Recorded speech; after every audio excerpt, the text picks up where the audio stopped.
अस्सलामु अलैकुम। Welcome to Mansoor voice. पेश खिदमत है कहानी बहादुर बादशाह और सुलेमानी खजाना पार्ट 2। शहनशाह वासिफ का काफिला कुछ देर तक पहाड़ों के दरमियान टेढ़े मेढ़े रास्तों पर चलने के बाद उन खूबसूरत और बड़ी बड़ी सीढ़ियों के जरिए वादी में उतरा जो अमीर फखरुद्दीन ने पहाड़ों को काट काट कर बनवाई थी। जल्द ही काफिला एक ऐसे कुशादा रास्ते पर चलने लगा जिसके दोनों तरफ फूलों भरी झाड़ियां और बेलें लगी थीं। इस रास्ते के इख्तिताम पर खजूर के बुलंदो वाला दरख्तों का एक घना झुंड था। इन दरख्तों की शाखें तराशे हुए पत्थरों से बनी हुई एक वसी और खूबसूरत इमारत पर साया कर रही थी। इस इमारत के 9 गुंबद और इतने ही दरवाजे थे जो कांसी के बने हुए थे। हर दरवाजे पर यह इबारत तहरीर थी, अहलन व सहलन मरहबा। अमीर फखरुद्दीन की तरफ से ये महल सयाहों के आराम और मुसाफिरों के सस्ताने के लिए है। इस महल के हर दरवाजे पर रोशन रोशन चेहरों और बड़ी बड़ी आंखों वाले सरों का लड़के खूबसूरत मिस्री रेशमी लिबास पहने खड़े थे। इन्होंने तमाम अहले काफिला को खुशामदीद कहा और इनमें से 4 लड़कों ने शहनशाह वासिफ को एक खूबसूरत और निहायत दिलकश तख्त पर ला बिठाया। अब वहां सिर्फ हरमे शाही की बेगमात और कनीजें रह गईं। अचानक दाहिनी तरफ से एक बड़ा सा दरवाज़ा खुला और एक नाजुक अंदाम हसीना अंदर आई। उसके खूबसूरत सुनहरी बाल उसके शानों पर बिखरे हुए थे। उसके पीछे पीछे खूबसूरत और नौजवान कनीज़ों का एक ताइफा था। वह तमाम की तमाम लपक कर उस जगह की तरफ आईं जहां हरम शाही की बेगमात और कनीज़ों की पालकियां रखी थीं। वह हसीना सबसे आगे बढ़ी, झुककर आदाब किया और फिर कहने लगी, बेगमाते आलिया, हर शय तैयार है। आपके आराम के लिए नरम नरम बिस्तर लगा दिए गए हैं। हम सब आपकी कनीज़ें हैं और आपकी खिदमत के लिए कोई कसर उठाना रखेंगी।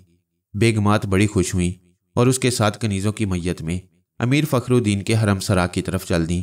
शहनशाह वासिफ ने अपने आप को एक बहुत बड़े गुंबद के नीचे पाया जो 1000 बलौरी फानूसों से मुनव्वर था। इस गुंबद तले एक वसी दस्तरख्वान बिछा था जिस पर किस्म किस्म के लजीज और नफीस मशरूबात से लबरेज कोई 1000 सुराहियां धरी थीं। मशरूबात के अलावा दस्तरख्वान पर किस्म किस्म के खाने चुने हुए थे। वासिफ टूट कर इस दस्तरख्वान पर झपट पड़ा और एक एक करके तमाम खाने, तमाम मिठाइयाँ, तमाम मशरूबात उसके पेट में पहुंच गए। खूब अच्छी तरह पेट भर जाने के बाद दोनों बौनों ने उसके हाथ मुंह धुलवाए और फिर वो करीब पड़ी हुई मसारी पर दराज हो गया। लेटते ही उसे निहायत गहरी नींद आ गई। बिलबिक जब खा पी कर फारिग हो चुका तो उसे अपने उन फ़राइज़ का ख्याल आया जो हरम शाही की बेगमात की निगरानी के सिलसिले में उस पर आयद होते। चुनाचे उसने हरम सरा की गश्त करने का फैसला किया। वो इस इरादे से अपने कमरे से निकल खड़ा हुआ, लेकिन बहुत देर तक गुलाम गर्दिशों और राहदारियों के चक्कर लगाने के बावजूद उसे हरम सरा का कोई पता न चला। आखिर बौनों ने उसकी मुश्किल आसान की और उसे हरम सरा का रास्ता बनाया। ये रास्ता कोई 100 तारीख राहदारियों में से होकर जाता था। बिलबिक इन अंधेरी गुलाम गर्दिशों और राहदारियों में खासी देर तक ठोकरें खाता फिरा। आखिर उसे एक राहदारी के सिरे पर से कुछ औरतों की सरगोशियां सुनाई दी। वह फौरन उस तरफ लपका, फिर बुलंद आवाज से कहने लगा, क्या तुम्हें यह ख्याल था कि मैं अपने फ़राइज़ को नज़रअंदाज कर दूंगा? नहीं, बिल्कुल नहीं। शहनशाह आलम ने मुझे जो काम सौंप रखा है मैं उसे अंजाम देने के लिए ही इधर आया हूँ। बिलबिक दरवाजे पर लटकते हुए गहरे गुलाबी रंग के पर्दे तक पहुंचा। अंदर की रोशनी जरा जरा सी उसमें से बाहर आ रही थी। उसने उसमें से झांक कर अंदर देखा तो उसे एक बड़ा कुशादा हॉल दिखाई दिया जिसके वसत में स्याह रंग के पत्थर का एक बैजवी शक्ल का तालाब बना हुआ था। इस तालाब के गिर्द भी भारी पर्दे लटक रहे थे जो कहीं कहीं से सिरके हुए थे और इन सिरके हुए पर्दों के दरमियान से उसने देखा कि कुछ नौजवान औरतें तालाब के खुशबूदार पानी में नहा रही हैं।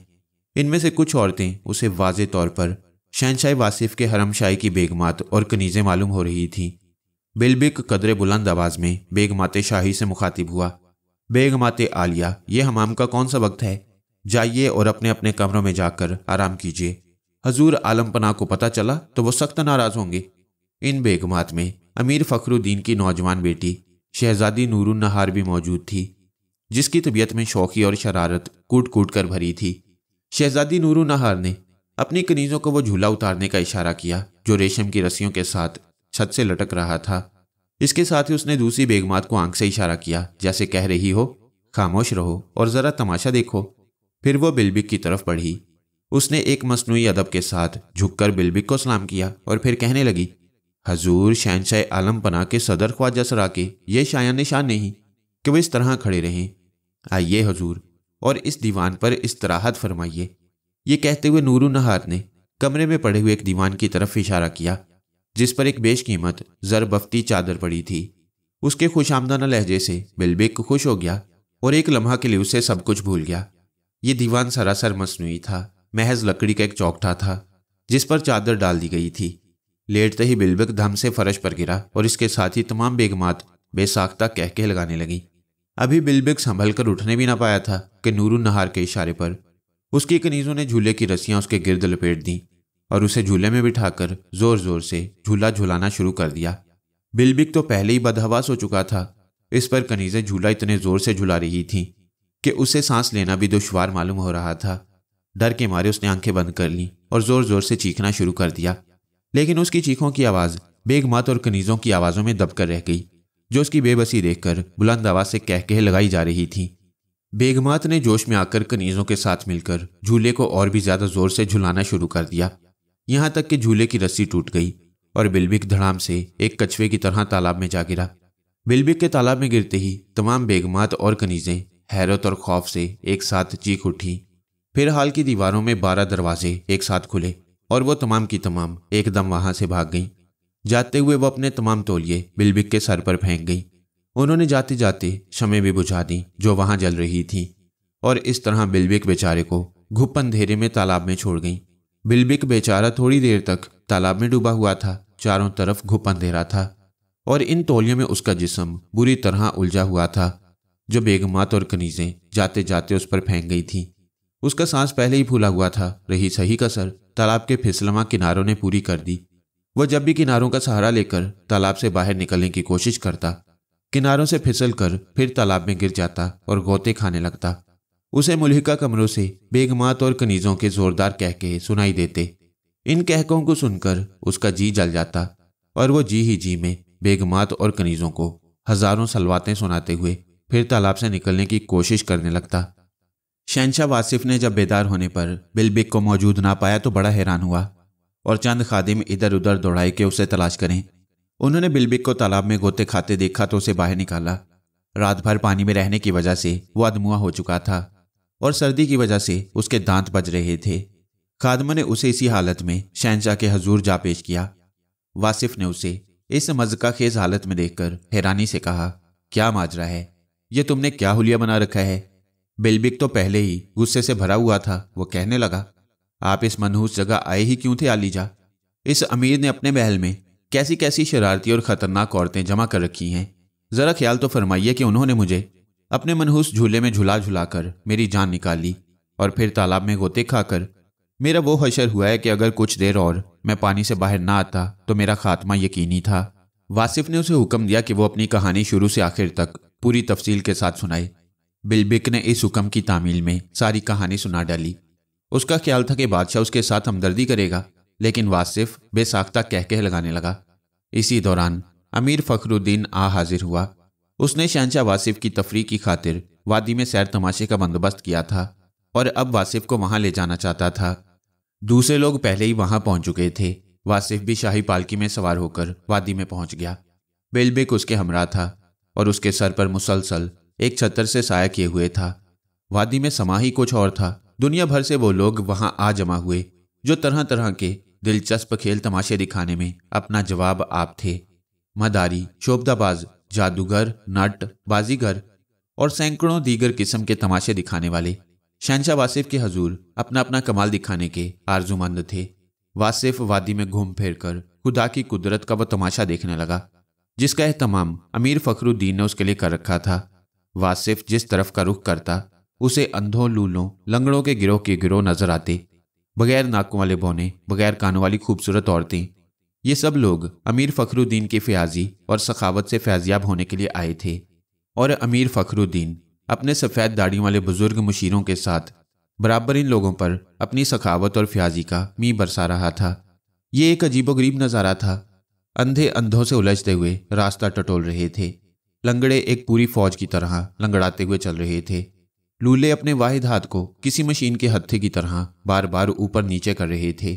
وادی کے ایک چشمے کے کنارے گونگوں اور بہروں کا ایک گروہ موجود تھا۔ ان کے قریب ہی کبڑے تھے جن کی پیٹھ پر بڑے بڑے کوب ऊंट के कोहान की तरह निकले हुए थे। इनमें कुछ ऐसे भी थे जिनकी गर्दनों पर बड़े बड़े गौमड़ थे, और ऐसे लोग भी थे जिनके सरों पर गैंडे की तरह एक एक सींग निकला हुआ था। अजीबोगरीब हुलिये वाले लोग और इस कदर भारी तादाद में वासिफ ने पहले कभी नहीं देखे थे।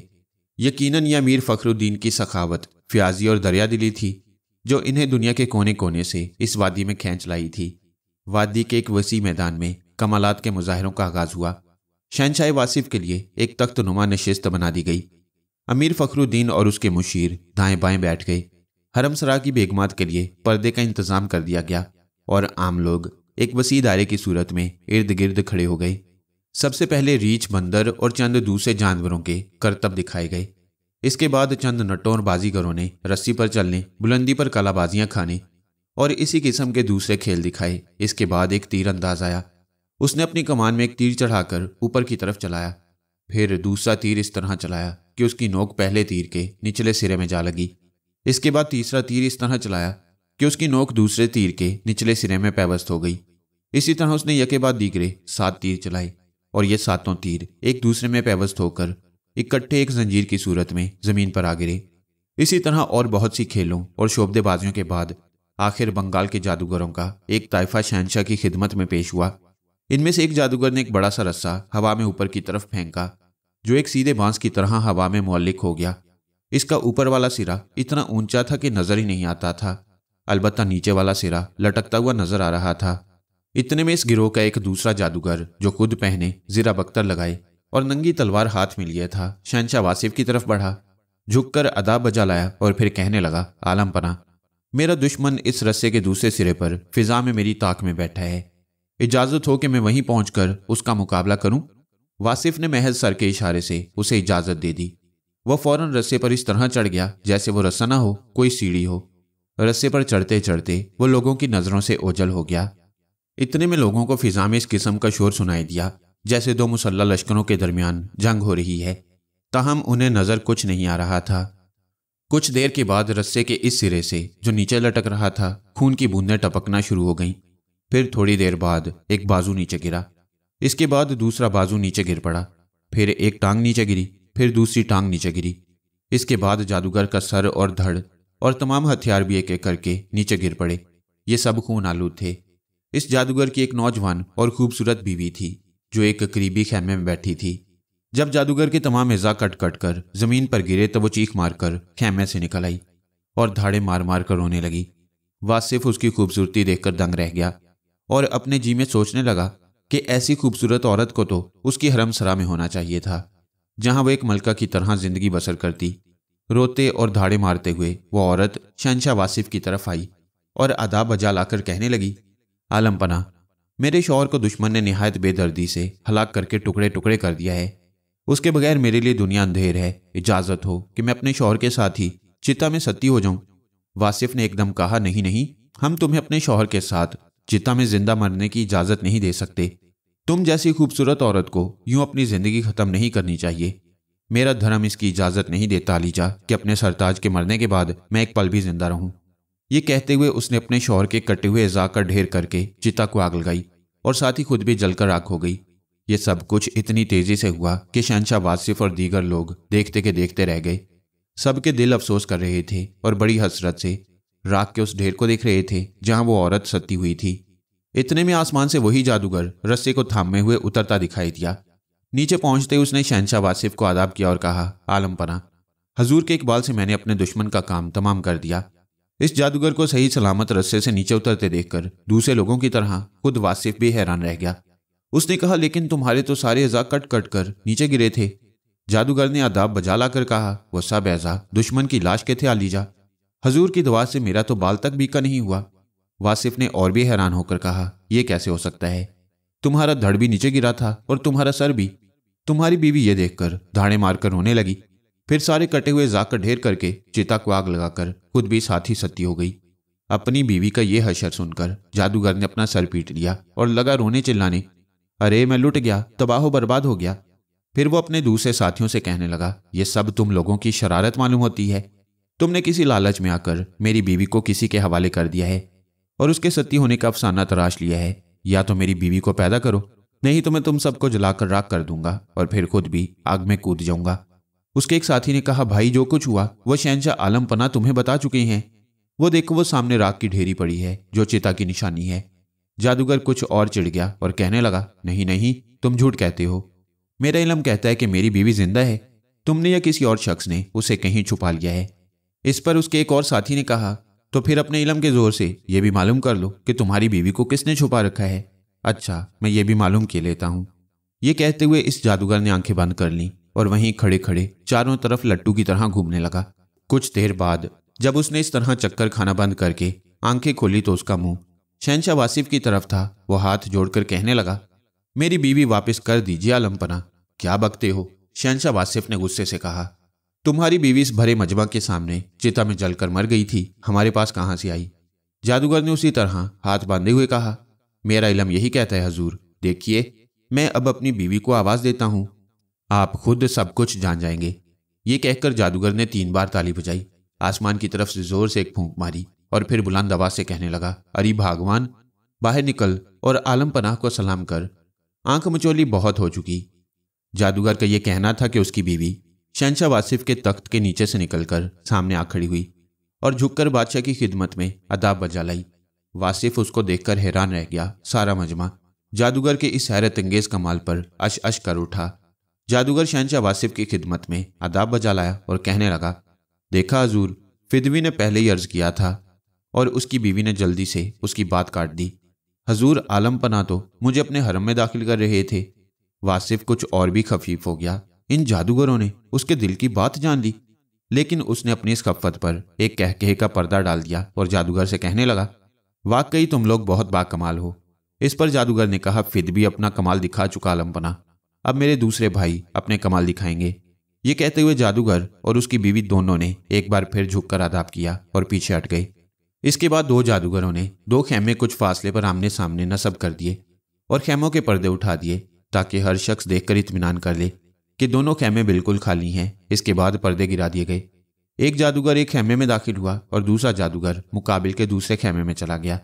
फिर एक तीसरा जादूगर शहंशाह वासिफ की तरफ बढ़ा और अदा बजा लाने के बाद अर्ज करने लगा, आलम पना, हजूर किन जानवरों या परिंदों की लड़ाई देखना पसंद फरमाएंगे? जिन जानवरों के बारे में हुक्म होगा उन्हें खेमों से निकाल कर लड़ाया जाएगा और वो लड़ाई का ऐसा नज़ारा पेश करेंगे कि आप देखकर अशश कर उठेंगे। हुक्म कीजिए आलम पना। वासिफ ने फौरन ही कहा, हम शुतर मुर्गों की लड़ाई देखना चाहते हैं। जादूगर ने ताली बजाई और इसके साथ ही दोनों खेमों से 2 शुतर मुर्ग निकल आए और निहायत तेजी से एक दूसरे पर हमलावर हुए। वासिफ निहायत शौक और दिलचस्पी से उन्हें लड़ते देखने लगा। कुछ देर की झड़प के बाद जादूगर ने फिर ताली बजाई और दोनों शुतर मुर्ग खेमों में वापस चले गए। जादूगर फिर वासिफ की तरफ मुतवज्जा हुआ, अब फरमाइए आलम पना, अब बटेरों की लड़ाई हो जाए। जादूगर ने ताली बजाई और इसके साथ ही खेमों से 2 बटेर निकल आए और आपस में लड़ने लगे। जब इनकी झड़प खत्म हो गई तो शहंशाह वासिफ ने ऐसे ऐसे जानवरों के नाम लेने शुरू कर दिए जिनके बारे में कोई ख्याल भी नहीं कर सकता था कि वो जादूगरों के पास मौजूद हो सकती हैं। लेकिन जादूगरों ने भी कमाल कर दिखाया। वासिफ जिस जानवर का भी नाम लेता उसका जोड़ा खेमों से निकल आता और आपस में लड़ने लगता। ये खेल खत्म हो गया तो जादूगरों ने जमीन में एक खासा लंबा चौड़ा गड्ढा खुदवाया। फिर शहंशाह वासिफ से अर्ज की कि इसे पानी से भरवा दिया जाए। वासिफ ने अपने मेज़बान अमीर फखरुद्दीन से कहा और उसने उसी वक्त सक्कों को इस गड्ढे को पानी से भरने का हुक्म दिया।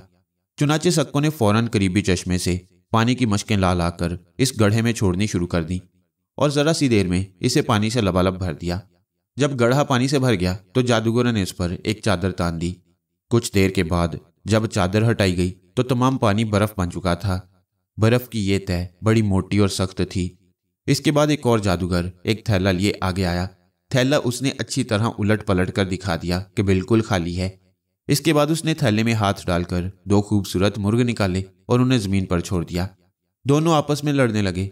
लड़ते वक्त जब वो परों को फड़फड़ाते तो उनसे चिंगारियां झड़ती। देर तक उनकी लड़ाई होती रही।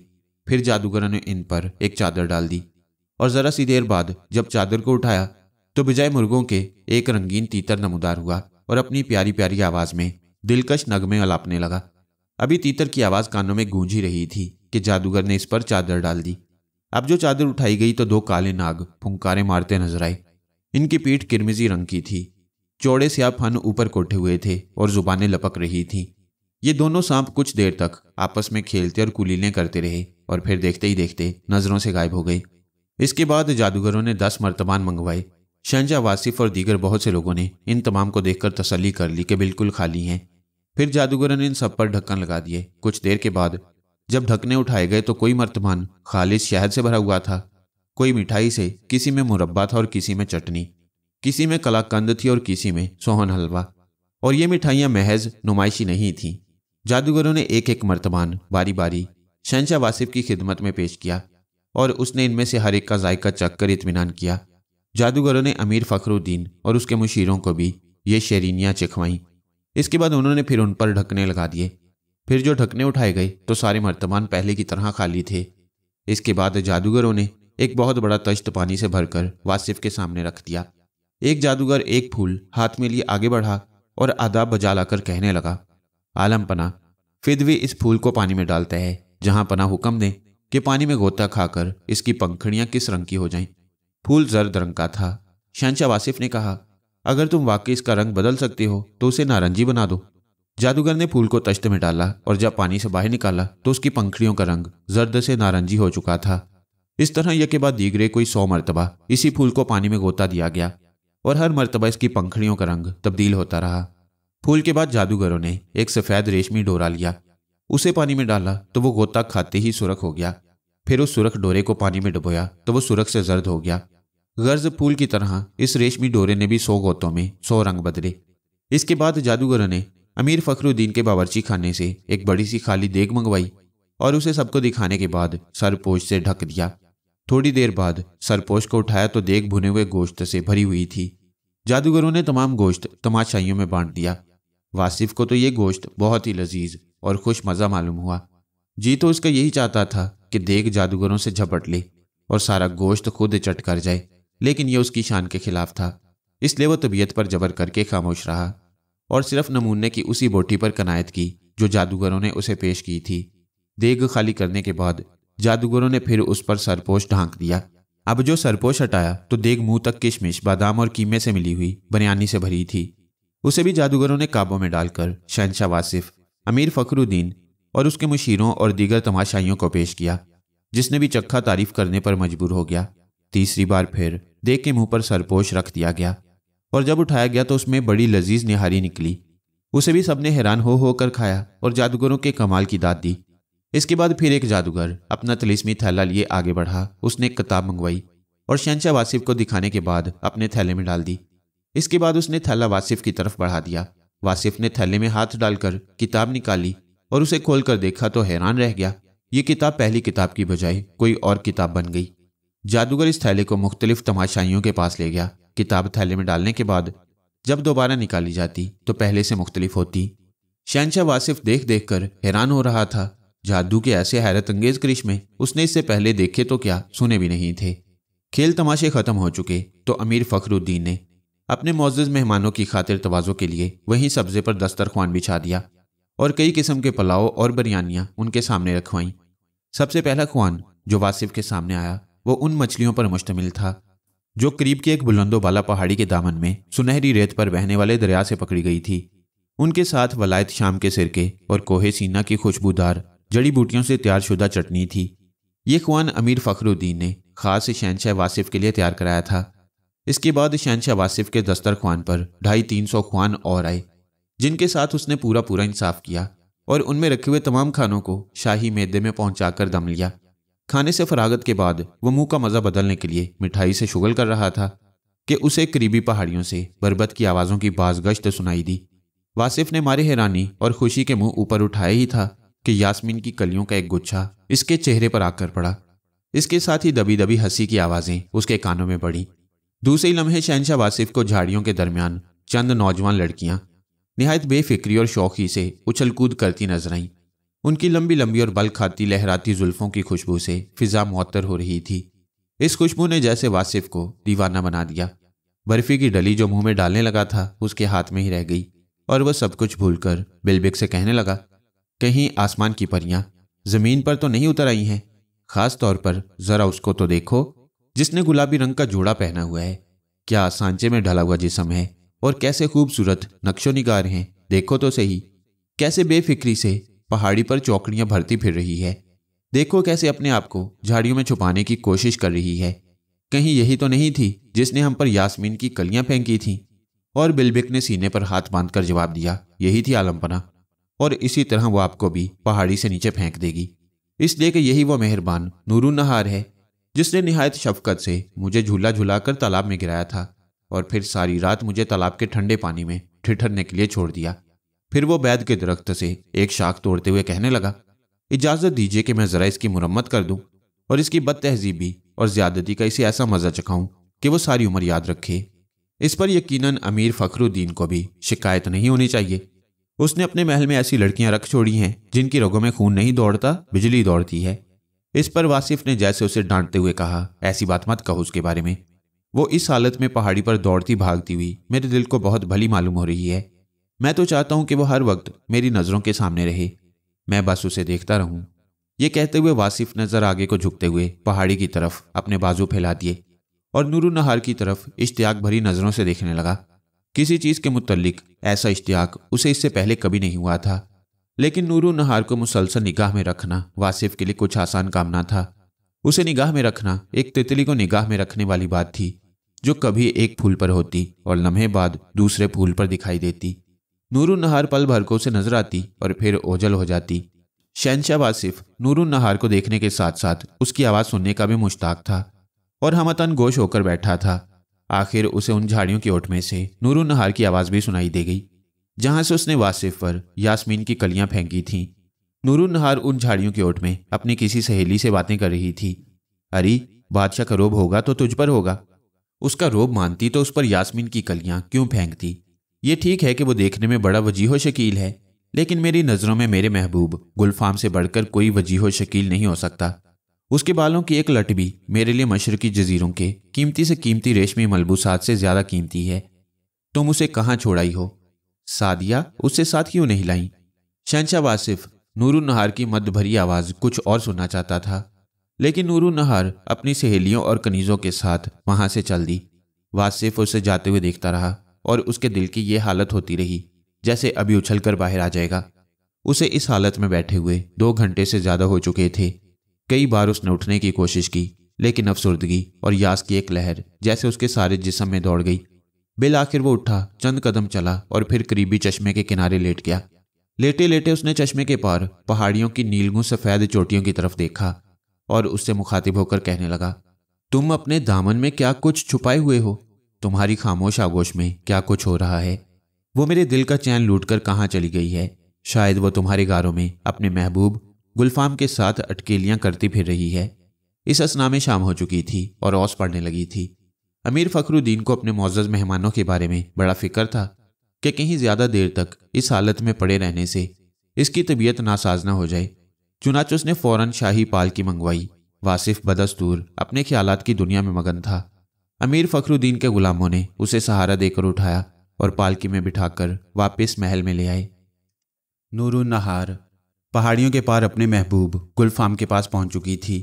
ये गुलफाम अमीर फखरुद्दीन के भाई अली हसन का बेटा था और गालिबन दुनिया का सबसे ज्यादा खूबसूरत और नाजुक अंदाम लड़का। अली हसन कोई 10 साल पहले एक समुद्री सफर पर रवाना हुआ था और जाते हुए अपने इकलौते लड़के को अपने भाई अमीर फखरुद्दीन के सपुर्द कर गया। तब से गुलफाम नूरुन्नहार के साथ ही महल में रह रहा था। गुलफाम बड़ी खूबियों का मालिक था। वो अरबी, फारसी और कई दीगर जुबानों में बड़ा खुशखत लिख सकता था। वो बड़ी खूबसूरत तस्वीरें बना सकता था। नूरुन्नहार से तो एक लम्हे की जुदाई भी उसके लिए नाकाबिले बर्दाश्त होती। वह नूरुन्नहार की सहेलियों और कनीज़ों के साथ नाच रंग की तकरीबों में भी पूरी तरह शामिल होता। वो अपने हमउम्र लड़कों के मुकाबले में कहीं ज्यादा तेज दौड़ सकता था, लेकिन अफसोस के हरमसरा में रहने की वजह से उसके लिए ऐसे किसी मुकाबले की नौबत ही नहीं आती। नूरुन्नहार और गुलफाम शुरू से ही एक दूसरे से मंसूब थे और वो दोनों एक दूसरे को जान से ज्यादा चाहते। उस शाम जब नूरुन्नहार शहंशाह वासिफ के चेहरे पर यास्मीन की कलियां फेंकने के बाद पहाड़ी की दूसरी तरफ वाक़े सब्ज़ाज़ार में पहुंची तो गुलफाम वहां पहले से मौजूद उसकी राह देख रहा था। नूरुन्नहार उसके पास बैठ गई और उसका हाथ अपने हाथ में थाम लिया। नूरुन्नहार अगरचे अपने गुलफाम का हाथ थामे बैठी थी, लेकिन उसके ख्यालात कहीं और भटक रहे थे। शहंशाह वासिफ की गैर मुतवक्का आमद से उसके सारे मामूलात दरहम बरहम होकर रह गए। उसकी बेचैन तबीयत में शहंशाह वासिफ को देखने का इश्तियाक पैदा हो गया था। इस इश्तियाक की वजह से उसने यास्मीन की कलियां वासिफ के चेहरे पर फेंकने की हरकत की। शायद उसकी बेचैन तबीयत किसी न किसी तरह बादशाह को अपनी तरफ मुतवज्जा करना चाहती थी, इसलिए उसने वो कलियां शहंशाह वासिफ के चेहरे पर फेंक दी थीं, जो उसने हमेशा की तरह इस वक्त भी अपने महबूब गुलफाम के लिए जमा की थीं। चुनाचे जब हमेशा की तरह गुलफाम ने उसे यास्मीन की कलियां तलब की तो वो आएँ बाएँ शाएँ करके रह गई। गुलफाम भी घबराकर उठ खड़ा हुआ और नूरुन्नहार की तरफ लपका। गुलफाम ने उसकी तरफ देखा तो उसे नूरुन्नहार का चेहरा एक दहकते हुए तनूर की तरह सुर्ख नजर आया। उसने घबराकर अपने गिरदोपेश देखा और फिर कहने लगा, आओ चले नूरुन्नहार, तुम्हारी तबीयत कुछ ठीक मालूम नहीं होती। इधर आसमान पर भी बादल उमड़े चले आ रहे हैं, हवा भी चलने लगी है, ना जाने कब आंधी या तूफान आ जाए। ये कहते हुए उसने नूरुन्नहार का हाथ थाम लिया और रास्ते पर आगे आगे दौड़ने लगा। नूरुन्नहार के जहन में इस वक्त सैकड़ों हजारों अजीबोगरीब ख्यालात गर्दिश कर रहे थे, ताहम उसने गुलफाम के हाथ से अपना हाथ छुड़ाने की कोई कोशिश नहीं की और उसके साथ साथ भागती गई। नूरुन्नहार की सहेलियों और कनीजों ने जब उन्हें यूं दौड़ते देखा तो ये समझी कि वो मामूल के मुताबिक रक्स करने के लिए आ रहे हैं। चुनाचे वो सब दायरे की सूरत में एक दूसरी का हाथ थामकर खड़ी हो गईं, लेकिन गुलफाम का सांस बुरी तरह फूल चुका था। वह उनके करीब पहुंचते ही घास पर गिर पड़ा और बेहोश हो गया। इस अचानक हादसे ने सबको बौखला कर रख दिया। गुलफाम के साथ दौड़ने की वजह से खुद नूरुन्नहार का सांस भी फूला हुआ था और वो किसी कदर कमजोरी भी महसूस कर रही थी। ताहम अपने महबूब गुलफाम को बेहोश देखकर वो उसके पास बैठ गई। उसके सर्द सर्द हाथ अपने हाथों में लेकर अपने सीने से लगाए और फिर उसकी कनपटियों की मालिश करने लगी। थोड़ी देर बाद ही गुलफाम को होश आ गया। उसने सहमी सहमी नजरों से नूरुन्नहार की तरफ देखा। गुलफाम के होश में आने के बाद नूरुन्नहार और उसकी सहेलियों पर जो परेशानी वक्ती तौर पर तारी हो गई थी वो दूर हो चुकी थी। ताहम नूरुन्नहार कुछ चुप चुप सी थी। इस असना में हवा साकिन हो चुकी थी, बादल आसमान से गायब हो गए और चांद निकल आया। फिजा खूबसूरत थी और मौसम खुशगवार। चुनाचे सबने फैसला किया कि शाम का खाना वहीं सब्जाजार पर बैठकर खाया जाए। चुनाचे ख्वाजा सराओं को खाना लाने का हुक्म हुआ। वो भागम भाग गए और इन सब के लिए खानों के ख्वान ले आए। दस्तरख्वान बिछा और सबने खाना खाना शुरू कर दिया। नूरुन्नहार और उसकी सहेलियां खाना खाने में मसरूफ थीं कि एक पहाड़ी की चोटी पर जो सबसे ऊंची थी एक रोशनी नमूदार हुई, जिसने इन सब की तवज्जो फौरन अपनी तरफ खींच ली। ये रोशनी 14वीं रात के चांद से किसी तरह भी कम नहीं थी। किसी की समझ में इस रोशनी का सबब नहीं आ रहा था। ये रोशनी आग के अलाव की रोशनी भी नहीं हो सकती थी। ये रोशनी जरा सी देर को मध्यम हुई और फिर इसकी ताबानी और दरख्शानी पहले से कहीं बढ़ गई। ये रोशनी पहले तो पहाड़ी की चोटी पर बेहरकत नजर आती थी, फिर जैसे लुढ़क कर पहाड़ी के दामन में आई, वहां से खजूरों के एक झुंड की तरफ लपकी, फिर वहां से नशेब की तरफ होती हुई एक तंगो तारीक घाटी में जा ठहरी। जैसे ही रोशनी हरकत में आई, गुलफाम खौफ से कांप उठा। वो शुरू से ही डरपोक था और कोई अजीबोगरीब नज़ारा देखते ही उसका दिल धड़ धड़ करने लगता। उसने नूरुन्नहार का दामन खींचा और कांपते हुए उससे वापस महल को चलने के लिए कहा। नूरुन्नहार की सहेलियां और कनीज़ें भी खौफ से कांप रही थीं और गुलफाम की बात की तायीद कर रही थीं, लेकिन नूरुन्नहार का इरादा यह था कि इस अजीबोगरीब रोशनी का सबब मालूम किया जाए। रोशनी एकदम इस कदर तेज हो गई कि उन सब की आंखें चुंधियाने लगीं और वो सब कुछ छोड़ छाड़ कर चीखें मारते हुए वहां से भाग खड़े हुए। भागने वालों में सबसे आगे ख्वाजा सरा था। नूरुन्नहार भी अपनी सहेलियों और गुलफाम के साथ भाग उठी, लेकिन थोड़ी दूर तक जाने के बाद वो ठहर गई। पहले रोशनी की तरफ देखा जो अब घाटी में चमक रही थी, फिर अपनी खौफ से चीखें मारती और भागती हुई सहेलियों को देखा। इसके बाद वो मुड़ी और निहायत एतमाद से कदम उठाते हुए वापस उस जगह पहुंच गई जहां जरा देर पहले वो अपनी सहेलियों और अपने महबूब गुलफाम के साथ बैठी खाना खा रही थी। रोशनी अब भी घाटी में चमक रही थी। ऐसा मालूम होता था कि वो घाटी में जाकर ठहर गई है। नूरुन्नहार ने दोनों हाथ अपने सीने पर रख लिए और घाटी की तरफ देखने लगी। उसे आगे बढ़ते हुए कुछ हिचकिचाहट महसूस हो रही थी। आखिर उसने जी कड़ा करके इस अजीबोगरीब रोशनी का सुराग लगाने का तहैया कर लिया। बिल आखिर वो घाटी के धाने तक जा पहुंची, लेकिन उसकी हैरत की इंतहा न रही जब रोशनी की बजाय उसने अपने आप को मुकम्मल अंधेरे में पाया। सिर्फ कुछ फासले पर एक शोला सा कांपता, थरथराता और वक्फे वक्फे से जलता बुझता नजर आ रहा था। उसके कदम खुद ब खुद रुक गए और वो ठहर कर अपने गिरदोपेश की आवाज़ों को सुनने की कोशिश करने लगी। हर लम्हे उसे यूं गुमान होता जैसे अंधेर में उसका पैर किसी मूजी सांप पर जा पड़ेगा। जिन्नों, देवों और अफरीतों के मुतल्लिक उसने अब तक जो कहानियां सुनी थीं वो तमाम उसके दिमाग में गर्दिश कर रही थीं। ताहम नूरुन्नहार का जज्बा तजस्सुस अब भी उसी तरह कायम व बरकरार था। वो एक नए अज़्म के साथ उस शोले की तरफ जाते हुए एक बल खाते हुए रास्ते पर हो ली, लेकिन वो रास्ते के पेचो खम से वाकिफ नहीं थी, इसलिए ज़रा देर बाद वो शोला भी उसकी निगाहों से ओझल हो गया और वह अपनी जल्दबाजी पर अपने आप को मुलामत करने लगी। अफसोस, मैंने कैसी सख्त हमाकत की जो यहाँ चली आई। काश मैं अपनी सहेलियों के साथ ही वापस चली गई होती तो इस वक्त गुलफाम के पास बैठी मज़े से कहानियाँ सुन रही होती। जैसे ही उसने ये अल्फाज अपनी ज़ुबान से अदा किए, उसे अपने सामने वो सीढ़ियाँ दिखाई दी जो पहाड़ी चट्टानों को तराश तराश कर बनाई गई थीं। वो सीढ़ियाँ चढ़ने लगी। इन सीढ़ियों को देखकर उसका खौफ किसी कदर कम हो गया। उसने चंद सीढ़ियाँ तय की थीं कि उसे रोशनी दोबारा नजर आई। अब ये रोशनी उसके सामने पहाड़ी की चोटी पर थी और इसका दायरा खासा फैल चुका था। कुछ और सीढ़ियाँ तय करने के बाद उसके कानों में चंद मिली जुली आवाज़ें आने लगीं। ये आवाज़ें किसी गार से आती हुई मालूम हो रही थीं। कुछ सीढ़ियाँ और तय करने पर उसने देखा कि इर्द गिर्द की चट्टानों में जा बजा बड़ी बड़ी काफूरी मशालें जल रही हैं। इन मशालों की रोशनी में उसे कुछ फासले पर एक गार साफ दिखाई दे रहा था। जलती हुई मशालों और इनके दरमियान गार के मंजर ने उसे एक बार फिर खौफजदा कर दिया। उसके दिल पर अजीब सी हैबत तारी होती जा रही थी। जैसे तैसे करके उसने बाकी सीढ़ियाँ तय की और फिर जैसे बेदम सी होकर गार के दरवाजे पर गिर गई। गार के अंदर रोशनी थी। उसने अंदर निगाह की तो उसे सोने का एक हौज नजर आया। उसके अंदर भरे हुए पानी से तरह तरह की खुशबुएं उठ रही थीं। हौज के किनारों पर नूरुन्नहार ने शाही खलत, ताज और दीगर बादशाही ज़ेबो ज़ीनत की अशिया देखी, जिनमें चमकते दमकते हीरे, याकूत और दीगर जवाहरात जुड़े थे। गार के अंदर से कई दिलकश साज बजने की आवाज़ आ रही थी। उसके कान इस मौसीकी पर लगे हुए थे और आंखें इंतहाई हैरत से हौज के किनारों पर रखी हुई बादशाही अशिया को देख रही थीं। फिर अचानक मौसीकी की सताएं बंद हो गईं और गार में एक रोबदार आवाज़ गूंजी। ये मशालें किसके लिए रोशन हुई हैं? ये मुअत्तर हौज किसके लिए है? ये ताज और खलत शाही किसके लिए है, जो ना सिर्फ रूए ज़मीन के शहनशाहों को ज़ेब देता है बल्कि पुरिसरार तिलिस्मी ताकतों से ताल्लुक़ रखता है? इसके जवाब में उस पुरिसरार गार में एक और आवाज़ गूंजी। ये सब कुछ अमीर फ़खरुद्दीन की हूरे शमाइल बेटी नूरुन्नहार के लिए है। इस पर पहली आवाज़ ने फिर कहा, हैं ये नेमतें और उस खलंडरी सी लड़की के लिए जो अपना सारा वक्त उस लड़के के आगे पीछे फिरने में गुजारती है, जो लड़के से ज़्यादा लड़की मालूम होता बल्कि लड़कियों से भी ज़्यादा नाजुक अंदाम है, जो उसके लिए महज एक मरियल सा शौहर साबित हो सकता है। फिर इसकी तायीद में एक और आवाज़ उभरी। उसे ऐसे नाजुक अंदाम लड़के के साथ अपना वक्त बर्बाद करने से क्या हासिल है, जबकि रूए ज़मीन का अजीमुल मर्तबत फरमा रवा शहनशाह वासिफ उसकी मोहब्बत का शिकार हो चुका है। शायद इस लड़की को मालूम नहीं कि उस शहनशाह को सुलेमानी खजाने और हज़रत सुलेमान अलैहिस्सलाम जैसी शान शौकत अता होने वाली है। सिर्फ यही नहीं, उसे शाह जिन्नात का ताज मिलने वाला है। हज़रत आदम अलैहिस्सलाम से पहले के 72 बादशाहों के खजाने भी उसे मिलने वाले हैं।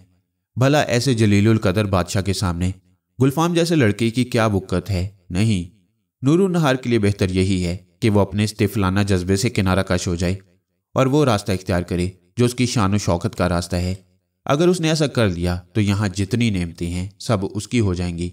सिर्फ यही नहीं, जामे जमशेद जैसा नायाब तोहफा भी उसका हो जाएगा। इस पर पहली आवाज़ फिर आई, तुम ठीक कहते हो।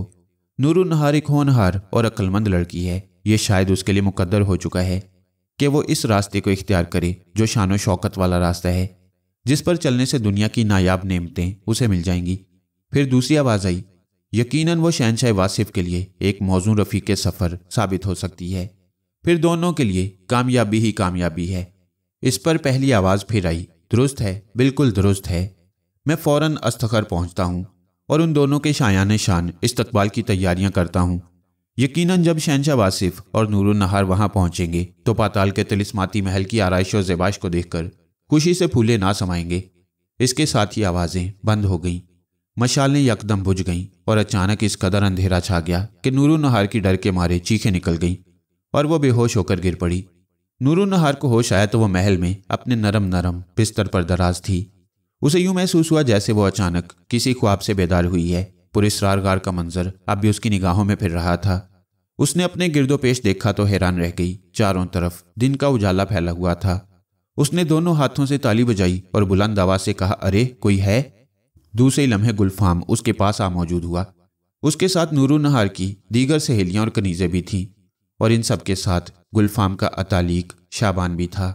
उसने कदरे सख्त लहजे में नूर नहार से कहा, तुम कहाँ गायब थीं और अब यकायक यहाँ कैसे पहुंच गईं? जरा मैं भी देखूं तुम्हें ऐसी क्या पुरस्कार ताकत हासिल हो गई है। मैं अभी तुम्हें बड़े बुर्ज में बंद किए देता हूं। तुम रोशनदान के जरिए बाहर निकल के दिखाना, और याद रहे तुम अकेली ही उस बुर्ज के अंदर होगी, गुलफाम तुम्हारे साथ नहीं होगा। शाबान की ये तंबीही बातें सुनकर नूर नहार ने सर उठाया और निहायत एतमाद भरे लहजे में उससे कहने लगी, जाओ कनीज़ों और गुलामों पर जाकर रोब जमाओ। तुम्हारे लिए मेरी ताज़ीम और एहतराम लाजमी है। फौरन झुककर उस हस्ती के हजूर आदाब बजा लाओ जो हुकूमत करने और रुए ज़मीन पर अपना हुक्म चलाने के लिए पैदा हुई है। शाबान नूर नहार की ज़ुबान से यह हाकिमाना अल्फाज सुनकर हैरान रह गया। इस किस्म की बातें नूर नहार ने आज से पहले कभी नहीं की थीं। नूर नहार अभी कुछ और कहने को थी कि महल में एकदम शाही चौबदार की आवाज़ गूंजी, बादब बा मुलाहिज़ा होशियार, सुल्तान आलम शहंशाह वासिफ तशरीफ़ लाते हैं। फ़ौरन पर्दे हटा दिए गए। कनीज़े गुलाम और ख्वाजा सरा माँ नूर नहार की सहेलियों के दोहरी कितारों में ताज़ीम के लिए इस तरह झुके कि उनके सर तकरीबन ज़मीन से जा लगे। गुलफाम, जिसके लिए ये सूरत हाल बिल्कुल गैर मुतवक्का थी, डर के मारे एक दीवान की ओट में जा छुपा। सबसे पहले हबशी ख्वाजा सराओं का एक दस्ता नमूदार हुआ। इनकी वर्दियां सुर्ख थीं, जिन पर सुनहरी कशीदाकारी की गई थी। उन्होंने अपने हाथों में बड़े खूबसूरत मुनक्किश अगरदान थाम रखे थे, जिनमें अगरबत्तियां, ऊद, अंबर और दीगर खुशबुएं जल रही थीं। हबशी ख्वाजा सराओं के बाद बिलबिक अपनी मखसूस सभा में नमूदार हुआ। उसके चेहरे पर गज़ब की संजीदगी थी। शायद वो ये बात अभी तक फरामोश नहीं कर सका था कि इसी महल में नूर नहार और उसकी सहेलियों के हाथ उसकी क्या गुत्त बनी थी। बिलबिक के बाद शहंशाह वासिफ एक शान के साथ नमूदार हुआ। उसकी अबा जरतार थी और उसमें जगह जगह हीरे जवाहरात टंगे थे। उसकी चाल में एक ऐसा वकार था कि अगर वो शहंशाह ना भी होता तो भी देखने वाले उसकी ताज़ीम किए बगैर नहीं रह सकते थे। शहंशाह वासिफ ने नूर नहार को देखा और फिर सीधा उसकी तरफ बढ़ाया। वह खूबसूरत चेहरा अब उसके सामने था, जिसकी महज चंद झलकियां उसने अब तक दूर दूर से देखी थीं। नूर नहार भी उसे पहली बार इतने करीब से देख रही थी, लेकिन जैसे ही उसे अपने चेहरे पर शहंशाह वासिफ की निगाहें पड़ने का एहसास हुआ, उसने अपनी लंबी लंबी पलकें झुका लीं। शहंशाह वासिफ को उसकी झुकी झुकी आंखें और भी ज्यादा खूबसूरत नजर आ रही थीं। उसने सबको वहां से चले जाने का इशारा किया। कनीज़े गुलाम और ख्वाजा सरा, जो ताज़ीम के लिए ज़मीन पर झुके हुए थे, फौरन वहां से चले गए। इतने में बिलबिक को दीवान के नीचे किसी के पैर हिलते हुए नजर आए। वो फौरन उधर लपका और दीवान के पीछे से गुलफाम को घसीटकर अपने कंधों पर डाल लिया। गुलफाम तो पहले ही सहमा हुआ था, अब ये और उफ्ताद पड़ी। वो डर के मारे चीखने चिल्लाने लगा और उसकी मोटी मोटी आंखों से मोटे मोटे आंसू गिरने लगे। रोते और चीखते चिल्लाते हुए उसने एक खास नज़र से नूर नहार की तरफ देखा। ये बात शहंशाह वासिफ ने भी महसूस की और वह नूर नहार से कहने लगा, अच्छा तो ये है तुम्हारा गुलफाम। बिलबिक गुलफाम को अपने कंधों पर उठाए बाहर की तरफ बढ़ रहा था और गुलफाम चीख रहा था। नूर नहार ने शहंशाह वासिफ के आगे हाथ जोड़ दिया और कहने लगी, रहम कीजिए आलमपना, इस मासूम ने आपका क्या बिगाड़ा है? शहंशाह वासिफ ने मुस्कुराते हुए नूर नहार की तरफ देखा और कहा, घबराओ नहीं मेरी जान, तुम्हारे गुलफाम को कोई नुकसान नहीं पहुंचेगा, वो महफूज हाथों में है। बिलबिक शुरू से ही बच्चों का दिलदादा है। यकीनन वह मुख्तलिफ शहरीनियों और मिठाइयों से तुम्हारे गुलफाम की तवाज़े करेगा। नूर नहार शर्मिंदा सी होकर खामोश हो रही और इसकी आंखों के सामने बिलबिक चीखते चिल्लाते गुलफाम को अपने कंधों पर बिठाए वहां से लेकर चला गया। नूर नहार सख्त बदहवास हो रही थी। उसका सांस तेज तेज चल रहा था। उसके जज्बातों ख्यालात में एक हलचल मची थी। अब जबकि वो शहंशाह वासिफ के रूबरू तन्हा रह गई तो उसकी घबराहट और परेशानी कुछ और बढ़ती जा रही थी। खुद शहंशाह वासिफ के जज्बात में भी एक हलचल मची हुई थी। आखिर उसने कहा, उठो नूर नहार, तुम्हें एक नज़र देखते ही मैं दिलो जान से तुम्हारा हो गया। आओ, अब मेरे लिए तुम्हारी एक लम्हे की जुदाई भी नाकाबिले बर्दाश्त है। ये कहते हुए शहंशाह वासिफ ने आगे बढ़कर नूर नहार के दोनों हाथ थाम लिए और उसे अपनी तरफ खींचा। वो अभी नूर नहार को अपने सीने से ना लगा पाया था कि अमीर फखरुद्दीन अचानक आ दाखिल हुआ।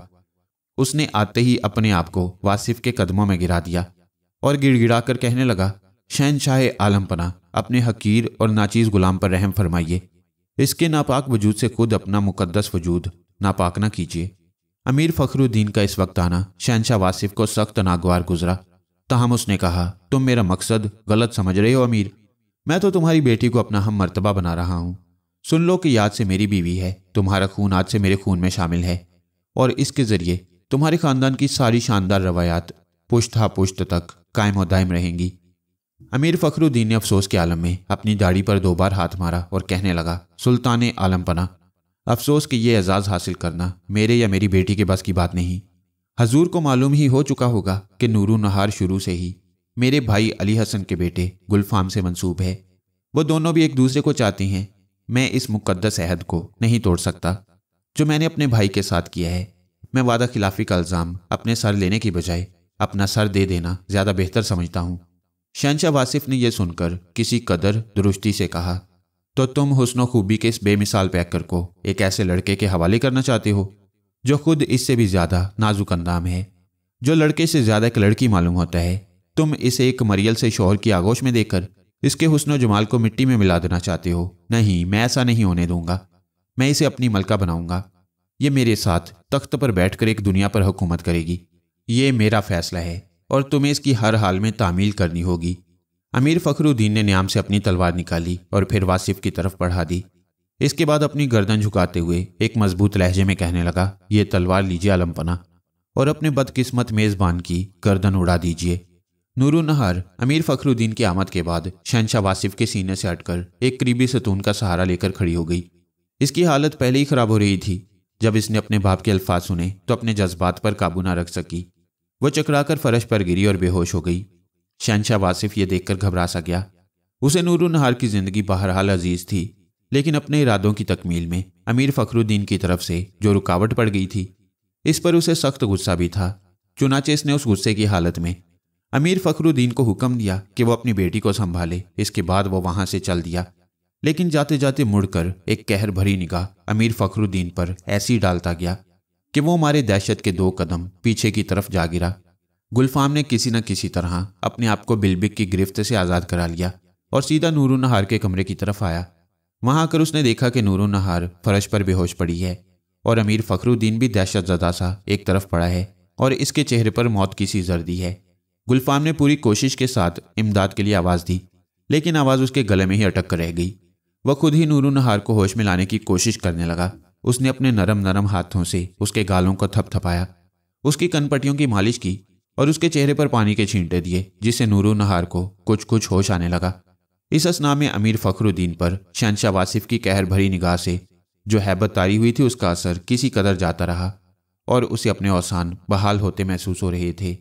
وہ لڑکھڑاتے قدموں کے ساتھ فرش سے اٹھا اور سب سے پہلے اپنے چاروں طرف دیکھ کر اس بات کا اطمینان کیا کہ شہنشاہ واصف تو وہاں موجود نہیں۔ اس اطمینان کے بعد وہ نور و نہار اور گلفام پر ایک نظر ڈالتا ہوا کمرے سے نکلا اور نقاہت بھرے انداز سے آہستہ آہستہ قدم اٹھاتا ہوا ساتھ کے کمرے میں پہنچ کر ایک دیوان پر جا بیٹھا۔ وہاں اس نے شعبان اور سعدیہ کو طلب کیا اور ان سے کہنے لگا، ہماری پرسکون زندگی پر تباہی اور بربادی کی پرچھائیاں پڑنے لگی ہیں۔ شہنشاہ واصف کا اس وادی میں آنا ہمارے لیے خوشی کا باعث ہونا چاہیے تھا۔ میں خوش تھا کہ مجھے ایک جلیل القدر شہنشاہ کی میزبانی کا شرف حاصل ہو رہا ہے۔ میں نے ہر طرح سے اس کی میزبانی کا حق ادا کیا اور اس کی خاطر مدارت میں کوئی کسر نہیں اٹھا رکھی، لیکن میری ان تمام خدمات کا صلہ کیا ملا؟ شہنشاہ میری بیٹی کو اپنی ملکہ بنانے کے در پہ ہے، حالانکہ وہ بچپن ہی سے میرے بھائی کے بیٹے گلفام سے منسوب ہے۔ اس پر شعبان نے کہا، تو اب اس بارے میں حضور کی کیا رائے ہے؟ امیر فخرالدین نے ذرا دیر کچھ سوچا، پھر کہنے لگا، میری سمجھ میں تو ایک ہی ترکیب آتی ہے جس پر عمل کر کے اس مصیبت کو ٹالا جا سکتا ہے۔ فرمائیے۔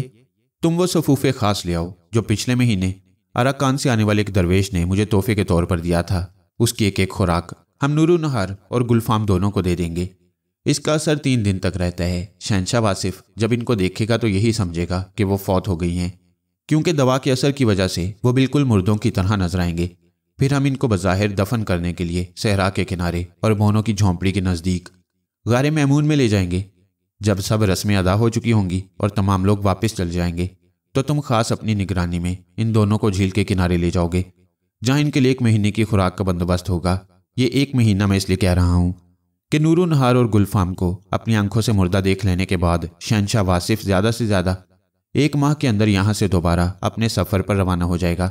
اس طرح مجھے اس مصیبت سے نجات مل جائے گی۔ سعدیہ، جو نور و نہار کی سب سے زیادہ بااعتماد سہیلی تھی، یہ سن کر کہنے لگی، امیر محترم، آپ کی تجویز بڑی موزوں ہے، بشرطے کہ ہم اس پر ٹھیک عمل کر سکیں۔ میں نے محسوس کیا ہے کہ شہنشاہ واصف کی وہ خوفناک نگاہیں جن کی تاب دوسرے لوگ نہیں لا سکتے، نور و نہار انہیں بڑی آسانی سے برداشت کر لیتی ہے और ये कहर भरी नज़रें उस पर कोई असर नहीं करती। इसलिए मुझे खदशा है कि वो गुलफाम की मोहब्बत के बावजूद शहनशाह वासिफ की मौजूदगी से बाखबर होने पर आराम से नहीं बैठी रहेगी। वह ज़रूर शहनशाह तक पहुंचने की कोशिश करेगी। इस पर अमीर ने अपनी पेशानी पर हाथ रखा और कहने लगा, तो फिर क्या किया जाए? सादिया ने कुछ सोचा, फिर कहने लगी, यही तो हो सकता है कि हम उसे इस बात का यकीन दिला दें कि वो और गुलफाम वाकई मर चुके हैं और अब फरिश्तों ने उन्हें एक महदूद मुद्दत के लिए इन पहाड़ियों के दरमियान इसलिए रखा है कि वो अपनी गलतियों का कुफारा अदा कर सकें जो अपनी मोहब्बत के बायस उनसे सरजद होती रही। हम इन्हें यह भी बता देंगे कि खुद हम दोनों ने मायूसी के आलम में खुदकुशी कर ली थी। इससे इन्हें यकीन आ जाएगा कि वो इस दुनिया से अगली दुनिया में पहुंच चुके हैं। इसके अलावा आपके वो दोनों बौने हमारे साथ होंगे। नूरुन्नहार और गुलफाम ने अब तक एक बार भी उन बौनों को नहीं देखा और ना उन्हें उनके मुतल्लिक कुछ मालूम है। ये बौने उन्हें अच्छी अच्छी बातें बताया करेंगे। इस तरह हम पूरी कोशिश करेंगे कि यह सारा मंसूबा आपकी ख्वाहिश के मुताबिक तकमील को पहुंचे। सादिया की ये बातें सुनकर अमीर फखरुद्दीन खुश हो गया और कहने लगा, बिल्कुल ठीक है सादिया, मुझे तुम्हारी तजवीज़ के एक हरफ से इत्तफाक है। हमें एक लम्हे की ताखीर किए बगैर इस पर अमल करना चाहिए। चुनाचे शाबान फौरन अराकान के दरवेश का दिया हुआ सफ़ूफ ले आया। ये सफ़ूफ एक शरबत में मिला दिया गया और इस शरबत का एक एक गिलास गुलफाम और नूरुन्नहार को पिला दिया गया। 1 घंटा न गुजरने पाया था कि उनके दिल ज़ोर ज़ोर से धड़कने लगे और फिर उन पर एक गशी सी तारी होने लगी। वो दोनों एक दूसरे के हाथ थामे फर्श से उठे और इसी तरह साथ साथ एक दीवान पर दराज हो गए। गुलफाम ने नूरुन्नहार का हाथ थामकर उसे अपने सीने की तरफ बढ़ाते हुए कहा, प्यारी नूरुन्नहार, जरा अपना हाथ तो मेरे दिल पर रख कर देखो। ना जाने क्यों मेरा दिल डूबता जा रहा है और मेरे हाथ पांव ठंडे होते जा रही हैं। अरे तुम्हारा हाथ तो और भी ठंडा है, ये हमें क्या हो गया है? क्या शहनशाह वासिफ ने अपनी कहर भरी निगाह से हम दोनों की जान ले ली है? नूरुन्नहार ने अपनी डूबती हुई आवाज़ में कहा, मैं मर रही हूँ गुलफाम, आओ ज़रा मेरे और करीब हो जाओ, मैं कोई दम की मेहमान हूँ। गुलफाम ने नूरुन्नहार के करीब होते हुए कहा, हम एक साथ मरेंगे, मेरा दम तुम्हारे। गुलफाम अपनी बात पूरी न कर सका। उसकी जुबान यकदम खामोश हो गई और आंखें पथरा गईं। यही कैफियत नूरुन्नहार की थी। दोनों खामोश और मुर्दों की तरह बेहिस हरकत हो चुके थे। अमीर फखरुद्दीन के महल में एकदम कोहराम मच गया। शाबान और सादिया दोनों से कहीं बढ़ चढ़कर धाड़े मार मार कर रो रहे थे। अमीर फखरुद्दीन ने इससे पहले अराकानी दरवेश के दिए हुए सफ़ूफ का कोई तजुर्बा नहीं किया था, इसलिए उसका रंजो गम मसनूई होने के बावजूद भी मसनूई नहीं था, क्योंकि वो एक ऐसी तकलीफ दे सूरत हाल से दो चार था जो उसे ज़िंदगी भर पेश नहीं आई थी। गुलफाम और नूरुन्नहार की मौत के सोग में महल की तमाम रोशनियां गुल कर दी गईं। सिर्फ 2 चिराग जल रहे थे जिनकी मध्यम मध्यम रोशनी उन फूल से चेहरों पर पड़ रही थी जो यूं नजर आ रहे थे जैसे पूरी तरह खिलने से पहले ही मुरझा गई हों। इन दोनों को अर्के गुलाब से गुस्ल देने के बाद खुशबुओं में बसाया गया और फिर संगे मरमर से भी ज्यादा सफ़ेद और उजले उजले कफन में लपेट दिया गया। यास्मीन की कलियां इन दोनों को बहुत पसंद थीं। चुनाचे यास्मीन की कलियों और गुलाब के फूलों से 2 चादरें तैयार की गईं और इन पर डाल दी गईं। ऐन उस वक्त शहनशाह वासिफ आ पहुंचा। उसे अभी अभी गुलफाम और नूरुन्नहार की वफात की तरह मिली थी और वह फौरन ही चला आया। उसका रंग हल्दी की तरह जर्द हो रहा था। ऐसा मालूम हो रहा था जैसे उसे इस खबर से सख्त सदमा पहुंचा है। अपनी हैसियत और दूसरे लोगों की मौजूदगी को बिल्कुल फरामोश करते हुए उसने इर्द गिर्द खड़े हुए गुलामों और कनीज़ों को एक तरफ हटाया और उस दीवान पर झुक गया जिस पर गुलफाम और नूरुन्नहार कफन में लिपटे पड़े थे। उसने दोनों हाथों से अपना सीना पीट लिया और चिल्ला चिल्ला कर कहने लगा, मैं तुम्हारा कातिल हूं। उसने कांपते हुए हाथों से कफन सिरकाकर नूरुन्नहार का चेहरा देखा। जिंदगी की हर अलामत से खाली और मुरझाए हुए फूल की तरह नूरुन्नहार का चेहरा देखकर उससे जब्त न हो सका। एक जोर की चीख उसके मुंह से निकली और वह बेहोश होकर फर्श पर लुढ़क गया। बिलबिक जो उसके साथ ही था फौरन आगे बढ़ा और उसे वहां से घसीटते हुए बुड़बुड़ाया, मुझे पहले ही मालूम था कि ये मरकर भी आलमपना के साथ कोई ना कोई हाथ कर जाएगी। शहनशाह वासिफ के चले जाने के बाद अमीर फखरुद्दीन के दरबारी मुशीर, वजीर और दूसरे लोग गुलफाम और नूरुन्नहार के चेहरे देखने और अफसोस का इजहार करने के लिए आते रहे। शाम हुई तो अमीर फखरुद्दीन ने महल सरा के तमाम दरवाजे बंद करा दिए और सबको अंदर आने की ममानियत कर दी। अगली सुबह दोनों का जनाजा एक जुलूस की सूरत में सहरा के किनारे वाक़े गारे मैमून वाली पहाड़ी की तरफ रवाना हुआ। जुलूस में शामिल सब लोग बुलंद आवाज से मुकद्दस कलमा पढ़ रहे थे। मुकद्दस कलमे की आवाज़ से सारी वादी गूंज रही थी। मुकद्दस कलमे की यह सदा जब शहनशाह वासिफ के कानों तक पहुंची तो वो बेचैन हो गया। बिलबिक उसे बेहोशी की हालत में ही अमीर फखरुद्दीन के महल से ले आया था ताहम वादी से मुकद्दस कलमे की सदा सुनते ही वह समझ गया कि लोग उसकी महबूबा नूरुन्नहार का जनाजा लिए जा रही हैं। वो एकदम जोश में आकर उठ खड़ा हुआ और आवाज़ की तरफ लपका, लेकिन चंद कदम चलने के बाद ही उसकी ताकत जवाब दे गई। वो लड़खड़ा कर गिर पड़ा। बिलबिक और दूसरे ख्वाजा सराओं ने फौरन उसे संभाला और दोबारा बिस्तर पर लिटा दिया। दोनों के जनाजे का जुलूस जब गारे मैमून के पास पहुंचा तो वहां उनकी नमाज जनाजा अदा की गई। नमाज जनाजा के बाद शाबान और सादिया ने तमाम लोगों को वापस भेज दिया। सिर्फ वो 4 ख्वाजा सरा वहीं रहे जिन्हें वहां रहना था। उन ख्वाजा सराओं ने सब लोगों के चले जाने का इंतजार किया और जब लोग नजरों से ओझल हो गए तो वो दोनों का जनाजा लेकर झील की तरफ रवाना हो गए। उस झील के किनारे सफेदी माइल भूरे रंग की ऊंची ऊंची घास उगी हुई थी, जिसमें छुपकर बगले और ऊद बलाओ नन्ही मुन्नी नीली नीली मछलियों का शिकार करते। अमीर फखरुद्दीन के हुक्म से दोनों बौने पहले ही झील के किनारे पहुंच चुके थे और उन्होंने आते ही गुलफाम और नूरुन्नहार के लिए एक खूबसूरत और प्यारी सी झोंपड़ी बनानी शुरू कर दी। और ये काम ऐसा था जिसमें वो पहले ही बहुत माहिर थे। उन्होंने इस झोंपड़ी में खुराक का जखीरा रखने के लिए अलमारी बनाई, आग जलाने के लिए एक कोने में खुश्क लकड़ियों का ढेर लगाया और एक कोने में अपनी इबादत के लिए भी जगह बनाई। ये सारा काम उन्होंने दोनों जनाजों के वहां पहुंचने से पहले पहले मुकम्मल कर लिया। ख्वाजा सराओं ने दोनों का जनाजा जब उस झोंपड़ी के पास ले जाकर रखा तो शाम हो रही थी और हवा में किसी कदर खुनकी पैदा हो चली थी। बोनों ने झोंपड़ी के बाहर झील के किनारे आग रोशन की और फिर गुलफाम और नूरुन्नहार के लिए झोंपड़ी के अंदर ही खुश्क पत्तों का एक बिस्तर तैयार किया। गुलफाम और नूरुन्नहार को पत्तों के उस बिस्तर पर लिटाने के बाद दोनों बोने अपनी इबादत में मशगूल हो गए। शाबान और सादिया उनसे कुछ फासले पर खड़े हो गए और उस खास सफूफ के नतीजे का इंतजार करने लगे जो गुलफाम और नूरुन्नहार को शरबत में दिया गया था और जिसके असर से वो मुर्दों की तरह बेजान हो गए थे। आखिरकार मुकर्रर वक्त पर दरवेश के दिए हुए सफूफ का असर खत्म हुआ और गुलफाम और नूरुन्नहार दोनों के वजूद में दोबारा जिंदगी के आसार जाहिर हुए। उन्होंने आहिस्ता आहिस्ता अपने बाजू फैलाते हुए एक अंगड़ाई ली और फिर यूं आंखें खोलीं जैसे वो गहरी नींद से बेदार हुए हों। आंखें खोलते ही उन्होंने अपने इर्द गिर्द देखा और इंतहाई हैरानी से झोंपड़ी और उसके अंदर की चीज़ों को देखने लगे। उन्होंने शाबान और सादी को अपने करीब खड़े पाया, लेकिन सबसे ज्यादा हैरत उन्हें झोंपड़ी के एक कोने में 2 बोनों को देखकर हुई जो अपनी इबादत में मगन थे। गुलफाम और नूरुन्नहार ने उठने की कोशिश भी की, लेकिन कमजोरी की वजह से फिर बिस्तर पर गिर गए। ये पत्तों का बिस्तर भी उनके लिए बेहद हैरानी का बायस था। सादिया ने फौरन उन्हें एक ताकत बख्श शरबत पिलाया जो उनके लिए अमीर फखरुद्दीन ने पहले से मुहैया कर दिया। इसे पीते ही उनकी कमजोरी आनन फानन दूर हो गई। शरबत पीने के जरा सी देर बाद गुलफाम को जोर की छींक आई और इसके साथ ही वो उठ बैठा। चंद लम्हे पहले वो कमजोरी के बायस पूरी तरह उठ नहीं सकता था। उसे अपने वजूद में इस तरह एकदम ताकत आ जाने पर और भी हैरानी हुई। उसने एक छलांग लगाई और झोंपड़ी से बाहर आ गया। बाहर की खुली और ताज़ा हवा ने उसके हवास पूरी तरह बेदार कर दिए। कहने लगा, आहा, मैं फिर से सांस ले रहा हूँ, मैं फिर से जी उठा हूँ।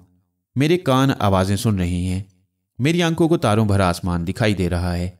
नूरुन्नहार ने अपने महबूब गुलफाम के अल्फाज सुने तो वो भी खुश्क पत्तों के बिस्तर से निकली और लपक कर झोंपड़ी से बाहर निकली और फिर बेताबाना गुलफाम से जाकर लिपट गई। फिर जल्द ही इस लंबे लंबे कफन और फूलों की चादरों ने उसकी तवज्जो अपनी तरफ खींच ली जिसमें वो और गुलफाम लेटे हुए थे। वो दोनों नंगे पांव थे। उसने अपने दोनों हाथ अपने चेहरे पर रख लिए और कुछ सोचने याद करने की कोशिश करने लगी। वो नहीं जानती थी कि वो किस जगह है। उसने अपनी आंखों से हाथ हटाए और अपने इर्द गिर्द का जायजा लेने लगी, जैसे इस जगह को पहचानने और शनाख्त करने की कोशिश कर रही हो। तमाम बातें उसे इस बात का यकीन दिला रही थीं कि मौत के फरिश्ते ने उन पर किसी और दुनिया के दरवाजे खोल दिए हैं। हाँ, सादिया और शाबान की वहां मौजूदगी किसी कदर हैरत का बायस थी। उसके नज़दीक इन दोनों की वहां मौजूदगी का बज़ाहिर कोई जवाज नहीं था। गुलफाम ने नूरुन्नहार को झंझोड़ते हुए कहा, तुम यूं चुप चुप क्यों हो नूरुन्नहार? बोलो, कुछ तो बात करो। हम कहाँ हैं? ये कौन सी जगह है? ये आग कैसी जल रही है? झोंपड़ी के कोने में बैठे हुए ये 2 बोने कौन हैं? कहीं ये मुनकर नकीर तो नहीं जो हमारे इम्तिहान लेने आए हैं? कहीं पुल सरात इस झील पर तो नहीं जिसे हमें अबूर करने का हुक्म मिलेगा? क्या हम उस पुल को अबूर करते हुए नीचे तो नहीं गिर जाएंगे और फिर झील की अथाह गहराइयों में डूब कर रह जाएंगे? बोलो, बताओ, कुछ तो जवाब दो। गुलफाम की बातें सुनकर सादिया आगे बढ़ी और उसने उसका शाना थपकते हुए कहा, नहीं गुलफाम, तसल्ली और इत्मीनान रखो, घबराने और डरने की कोई वजह नहीं। मौत का फरिश्ता तुम दोनों की रूहों को यहाँ लाने के बाद मेरी और शाबान की रूहों को भी यहाँ ले आया है और उसने हुक्म दिया है कि तुमने दुनिया में आराम तलबी और ऐशो इशरत की जो जिंदगी गुजारी है उसकी सजा के तौर पर तुम्हें चंद साल इस उजाड़ और बेरौनक जगह बसर करने होंगे جہاں سورج شاز ہی نظر آتا ہے اور جہاں کی زمین میں نہ پھل ہے نہ پھول۔ یہ بونے جو جھونپڑی کے کونے میں بیٹھے عبادت کر رہی ہیں ہماری ضرورتوں کو پورا کریں گے، اس لیے کہ اگرچہ ہم روحوں کی دنیا میں آ گئی ہیں لیکن دنیا میں ہماری جو عادات تھیں وہ پوری طرح نہیں بدل سکتی۔ چنانچہ گوشت اور طرح طرح کی شیرینیوں کی بجائے تمہاری خوراک صرف چاول ہوگی اور تمہاری روٹی دودھ میں تر ہونے کے بجائے جھیل کی سطح پر پھیلی ہوئی دھند سے نرم ہوگی۔ یہ سن کر گلفام اور نور النہار کی آنکھوں میں آنسو آ گئے اور انہوں نے بے اختیار آگے بڑھ کر دونوں بونوں کے پیر تھام لیے۔ بونوں نے انہیں تسلی دیتے ہوئے ایک لمبی چوڑی تقریر کی اور انہیں بتایا کہ تمہیں ایک خاص مدت تک اسی جگہ رہنا ہوگا۔ اس کے بعد آسمان سے ایک مقدس اونٹ اترے گا اور تم دونوں کو اپنی پشت پر سوار کرا کے تمہیں سیدھا بہشت میں لے جائے گا۔ جتنا عرصہ تم یہاں ہو تمہیں خدا کی زیادہ سے زیادہ عبادت کرنی چاہیے تاکہ خدا تم سے خوش ہو اور تمہیں بہشت میں زیادہ سے زیادہ نعمتیں حاصل ہوں۔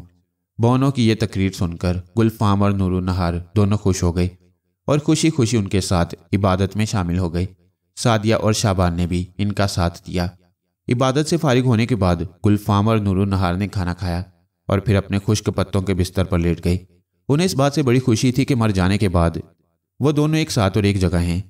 چونکہ اس سے 3 دن پہلے تک ان پر موت کی سی نیند تاری رہی تھی، اس لیے باقی رات وہ سونے کی بجائے ایک دوسرے سے باتیں کرتے رہے۔ گلفام نے خاص طور پر سعدیہ سے پوچھا، ایک بات تو بتاؤ، یہ کیسے ممکن ہو گیا کہ ہم دونوں کے ساتھ ساتھ تم اور شعبان دونوں بھی عین اسی موقع پر فوت ہو گئے؟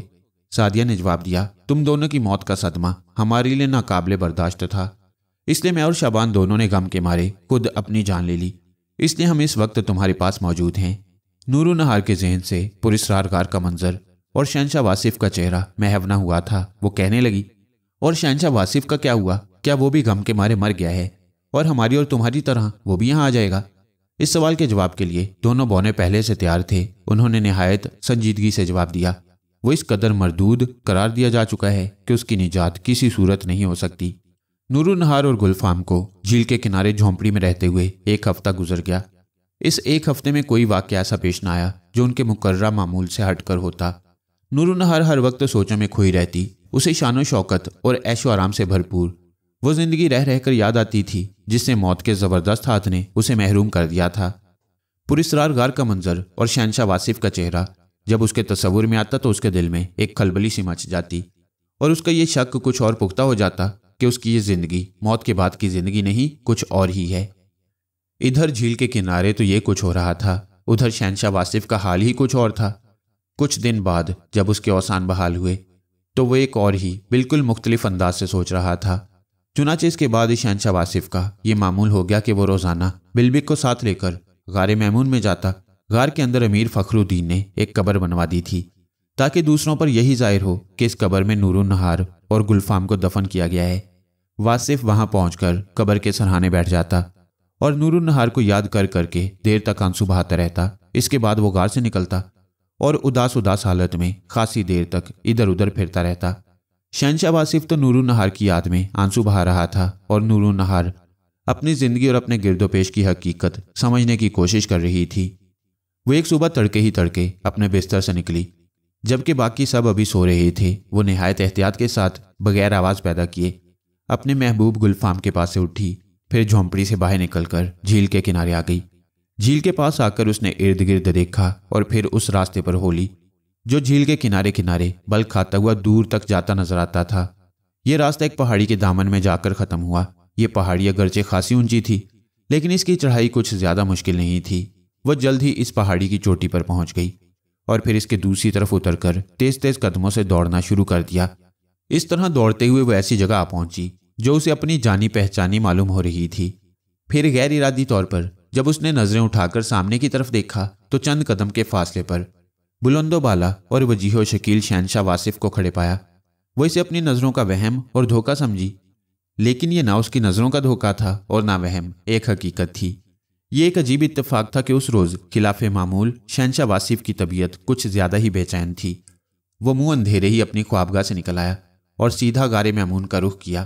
وہ دیر تک ادھر ادھر پھرتا رہا اور پھر اچانک اسے اپنے سامنے چند قدم کے فاصلے پر نور النہار نظر آئی جو کفن جیسے سفید لبادے میں ملبوس زمین پر پڑی ہانپ رہی تھی۔ اس کا بدن کانپ رہا تھا، چہرہ زرد ہو رہا تھا، لیکن اس کے باوجود وہ چہرہ پہلے کی طرح خوبصورت اور دلکش لگ رہا تھا۔ शहंशाह वासिफ देर तक खड़ा उसे देखता रहा। नूरुन्नहार भी उसी की तरफ देख रही थी, लेकिन शहंशाह वासिफ पर इस कदर हैरानी हो गई थी कि उसे अपनी जगह से हिलना भी दुश्वार मालूम हो रहा था। वो नूरुन्नहार की तरफ देखता रहा। आखिर नूरुन्नहार ने खुद ही जुबान खोली। उसके लहजे से खुशी और गम दोनों जाहिर हो रहे थे। आलम पनाह, क्या आप भी हमारे साथ रूखे सूखे चावल खाने और इबादत करने के लिए इधर आ गई हैं? शहंशाह वासिफ ने बेख्तियार अपने हाथ फैला दिए और कहा, ये तुम बोल रही हो मेरी जान? ये तुम ही हो या तुम्हारे भेष में कोई खूबसूरत बला है? लेकिन नहीं, ये तुम ही हो। वही चांद सा चेहरा, वही रोशन रोशन आंखें, वही गुलाबी होंठ, सब कुछ वही है। ये वाकई तुम ही हो। आखिर इस हैरत अंगेज सूरत हाल का क्या मतलब हो सकता है? ये कहते हुए शहंशाह वासिफ ने उसे अपने सीने से लगा लिया। नूरुन्नहार कहने लगी, आलीजा, आप जानते हैं कि जब आप कमरे में तशरीफ़ लाए थे तो उसी रात मेरा इंतकाल हो गया था। मेरे साथी गुलफाम का भी इंतकाल हुआ। गुलफाम का कहना है कि आपकी खौफनाक निगाहों ने हमारी जान ले ली, लेकिन मैं ऐसा नहीं समझती, क्योंकि मैं आपकी निगाहों से ऐसा कोई खौफ महसूस नहीं करती।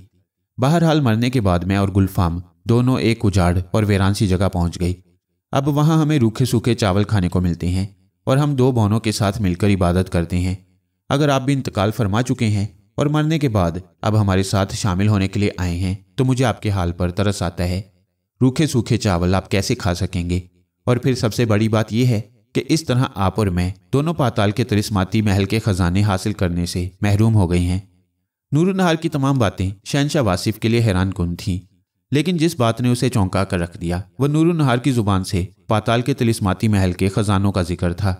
नूरुन्नहार की जुबान से यह सुनते ही मारे हैरत के वो नूरुन्नहार को छोड़कर एक कदम पीछे हट गया और कहने लगा, पाताल के तिलिस्माती महल के खजाने? तुम उनके मुतल्लिक क्या जानती हो, कैसे जानती हो? इस पर नूरुन्नहार ने तफसील के साथ वो सब कुछ बयान कर डाला जो उसने पुरिस्रार गार में देखा और सुना। फिर उसने उस जगह के मुतल्लिक भी वजाहत से बताया जहां से वह भाग कर आ रही थी। जैसे ही नूरुन्नहार ने अपनी बात खत्म की, शहंशाह वासिफ उसे प्यार से कहने लगा, मेरी जान, यह सारा मुअम्मा हल हो गया है। मैं तो जिंदा हूं ही, लेकिन तुम भी जिंदा हो। तुम्हारे बाप ने तुमको मुझसे दूर करने के लिए चाल चली है, लेकिन अब ऐसा मालूम होता है कि पुरिस्रार और गैबी ताकतों का मंशा यही है कि हम दोनों पाताल के तिलिस्माती महल में एक साथ पहुंचें। और ये एक लिहाज से और भी अच्छा है, लेकिन इसके लिए अभी बहुत वक्त पड़ा है। कलमाश जादूगर को इंतजार करने दो। अभी तो मैं इस फूल की खुशबू से अपने मशामे जान को मुअत्तर करूंगा जो कुदरत ने मुझे तुम्हारी सूरत में अता किया है। मुझे तुम मिल गई हो, इससे बढ़कर कोई दौलत, कोई खजाना मेरे लिए अहम नहीं। अब हम तुम दोनों मिलकर जिंदगी के मजे लूटेंगे। उस बेहैसियत गुलफाम को भूल जाओ। और नूरुन्नहार ने जल्दी शहंशाह वासिफ की बात टोक दी। आलमपना, खुदा के लिए उसे कोई तकलीफ ना पहुंचाइए आलमपना। शहंशाह वासिफ मुस्कुराते हुए कहने लगा, तुम फिक्र ना करो, मैं उसे कोई नुकसान नहीं पहुंचाऊंगा। हम उसे बोनों के पास ही रहने देंगे। वैसे मैं उन बोनों को भी जानता हूं, वो तुमसे ज्यादा उन बोनों की सोहबत में खुश रहेगा। और अब मैं तुम्हारे बाप से भी कोई राह रस्म नहीं रखना चाहता। हम शहंशाह आलम हैं, हमारी मर्जी और हमारा हुक्म हर आदाब से बालातर है। इसके बाद शहंशाह वासिफ इंतहाई खुशी के आलम में उसे साथ लेकर गारे मैमून की तरफ चल दिया, जहां वो बिलबिक को छोड़कर आया था। बिलबिक गारे मैमून के दरवाजे में पड़ा सो रहा था। नींद ने उसे एक और ही दुनिया में पहुंचा दिया। वो गार में अपने आप को एक बार फिर झूले पर सवार देख रहा था। नूरुन्नहार ने उसे एक बार फिर इसी मनहूस झूले में जकड़ दिया था, और अब कि वो खुद इस झूले को इतने जोर से झुला रही थी कि उसे सांस लेना भी दुश्वार मालूम होता। ये झूला नूरुन्नहार के महल में नहीं, बल्कि वादी में ही जैसे आसमान के साथ लटका हुआ था। झूला झूलते हुए उसका डोलता कांपता जिस्म कभी पहाड़ियों की चोटियों को छू लेता और कभी पाताल की गहराइयों में पहुंच जाता। फिर जैसे उस झूले की रस्सी टूट गई, एक जोर की चीख मारते हुए वो जमीन पर आ रहा, और इसके साथ ही उसकी आंख खुल गई। आंख खुलते ही उसे अपने सामने जो मंजर नजर आया वो उसकी जान निकाल लेने के लिए काफी था। शहंशाह वासिफ उसके सामने चंद कदम के फासले पर खड़ा था, और शहंशाह वासिफ के साथ ही नूरुन्नहार सफेद सफेद कफन पहने यूं खड़ी थी जैसे उसे अभी अभी कब्र से निकाला गया हो। यह मंजर देखते ही बिलबिक का ऊपर का सांस ऊपर और नीचे का नीचे रह गया। नूरुन्नहार को उसने ख्वाब में बिल्कुल इसी अंदाज में देखा था। वो उठा और एक ना दो पूरे 10 कदम पीछे हटकर दोनों हाथ अपनी आंखों पर रख लिए। फिर कांपती हुई आवाज में कहने लगा, आलमपना, ये आपको क्या हो गया है? मैं क्या देख रहा हूं? क्या आपने कब्रों के मुर्दों को निकालना शुरू कर दिया है? क्या आपने किसी मुर्दे खाने वाली बला का मनसब संभाल लिया है? लेकिन ये तो खुद बला है जो दूसरों को अपना शिकार बना ले। माना कि हजूर इसे कब्र से निकाल ले आए हैं, मगर मैं इसका शिकार बनने के लिए तैयार नहीं। इसने तो अपनी जिंदगी में ही मुझे नहीं बख्शा, अब क्या बख्शेगी? इसलिए आप इसे मुझ गरीब से दूर ही रखें तो मेहरबानी होगी। बल्कि मैं तो ये अर्ज करूंगा कि हजूर आप खुद भी इससे दूर ही रहें तो अच्छा है, ये आपको भी नहीं बख्शेगी। शहनशाह वासिफ ने एक जोरदार कहकहा लगाया और कहा, पागल मत बनो बिलबिक, और होश के नाखून लो। तुम्हें मालूम होना चाहिए कि ये कोई मुर्दा नहीं और ना मैं इसे कब्र से निकाल कर लाया हूं। तुम्हारे सामने इस वक्त जीती जागती और जिंदा सलामत नूर नहार खड़ी है। अब तुम्हें मेरा ये हुक्म है कि फौरन जाओ और मेरे खैमे वादी के दूसरी तरफ लगवाने का बंदोबस्त करो। वहां हम इस रश के गुलो लाला के साथ रिहाइश इख्तियार करेंगे। जान लो कि ये फूल अब हमारे दामन की जीनत बनेगा और नूर नहार का चंदे आफताब चंदे महताब हुस्न हमारे हरम में रौनक अफरोज होगा। अब अमीर फखरुद्दीन से हमारा कोई वास्ता और ताल्लुक नहीं। इधर शहनशाह वासिफ अपने सदर ख्वाजा सरा को नूर नहार के बारे में ज़रूरी हदायत दे रहा था। उधर झील के किनारे झोंपड़ी में गुलफाम और बोने नूर नहार को मौजूद ना पाकर हैरान हो रहे थे। गुलफाम बेदार होने पर नूर नहार को अपने करीब ना देखकर उदास हो गया और इस उदासी की वजह से उसकी तबीयत बोनों के साथ इबादत में शामिल होने पर भी आमादा नहीं थी। सादिया अपनी फरासत की वजह से फौरन मामले की तह तक पहुंच गई। उसे यकीन था कि नूर नहार की बेचैन तबीयत उसे इस झील से दूर ले गई है, इतनी दूर कि अब वो शायद ही वापस आ सके। ताहम उसने गुलफाम को तसल्ली दी कि घबराओ नहीं, नूर नहार जरा झील के आसपास ही सैर के लिए गई होगी, जल्द ही वापस आ जाएगी, फिर तुम उसके साथ जहां जी चाहे दौड़ते भागते फिरना। सादिया की बातों से मुतमईन होकर गुलफाम बोनों के साथ इबादत में शामिल हो गया। दिन निकले कुछ ज्यादा देर न हुई थी कि नूर नहार के शहनशाह वासिफ के पास पहुंच जाने की खबर अमीर फखरुद्दीन को भी हो गई। शहनशाह वासिफ और उसके हरम के खैमे जब वादी में दूसरी जानिब नस्ब किए जा रहे थे तो किसी ने अमीर फखरुद्दीन को जाकर खबर कर दी और उसने अपना एक खास आदमी भेजकर सारा माजरा मालूम कर लिया। ये अमीर फखरुद्दीन के लिए बहुत बड़ा सानिया था। उसने अपने भाई से किए हुए कॉल का पास करने और नूर नहार को शहनशाह वासिफ के हरम में दाखिल होने से बचाने के लिए नूर नहार और गुलफाम की मौत का जो ड्रामा खेला वो नाकाम हो गया। अमीर फखरुद्दीन को यकीन था कि शहनशाह वासिफ को जब यह एहसास होगा कि उसे धोखा देने और बेवकूफ़ बनाने की कोशिश की गई है तो वो और भी तैश में आ जाएगा और फिर ना जाने क्या कुछ कर गुजरे। अमीर फखरुद्दीन के सामने अब फौरी तौर पर यह मसला था कि अपने आप को शहनशाह वासिफ के गैज़ो गज़ब से बचाए। चुनांचे उसने फौरन अपने सफ़ेद रेश मुशीरों को बुलाकर उनसे मशवरा किया और फिर उनके मशवरे से अपने महल सरा और मेहमान सराय के दरवाजे तमाम मुसाफिरों के लिए बंद करा दिए। और यूं वो अमीर फखरुद्दीन जिसकी फयाजी और मेहमान नवाजी का दूर दूर तक शोहरा था, मेहमानों की खातर मदारत का सिलसिला मौकूफ़ करके अपनी बेटी के गम में उठ उठ कर आंसू बहाने लगा, जो उसके लिए गोया जीते जी मर गई थी। ये कहानी अभी जारी है। वीडियो पसंद आई तो लाइक कीजिए, चैनल को सब्सक्राइब कीजिए और सुनते रहिए मंसूर वॉइस।